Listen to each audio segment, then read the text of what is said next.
বাষট্টিতম জন্মদিবস উপলক্ষে কবিগুরুর চরণে আমার শতকোটি প্রণাম ও শ্রদ্ধা জ্ঞাপন। কবিগুরুর এই জন্মদিবসে আমি কবিগুরুর চরণে আমার ছোট্ট একটি কবিতা সমর্পিত করি। কবিতার মধ্যে অসংখ্য গুণ ত্রুটি আবশ্যক। সকলের কাছে করজোড়ে অনুরোধ, কবিতার সমস্ত গুণ ত্রুটি আপনারা সুন্দর দৃষ্টিতে দেখতে। শুরু করছি আজকের কবিতা। আমার কবিতার নাম সোনার রূপ।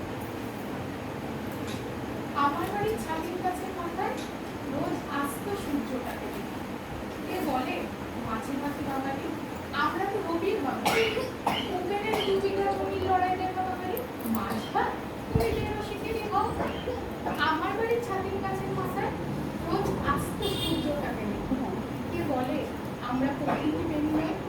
বলায়ের বাস যে এমনের গভীর হাসুরিয়ার কাছতে তাই এবুকো ছেড়ে দেয়। আমার বাড়ির ছাতির গাছের মাথায় রোজ আস্ত সূর্যটাকে দেখি।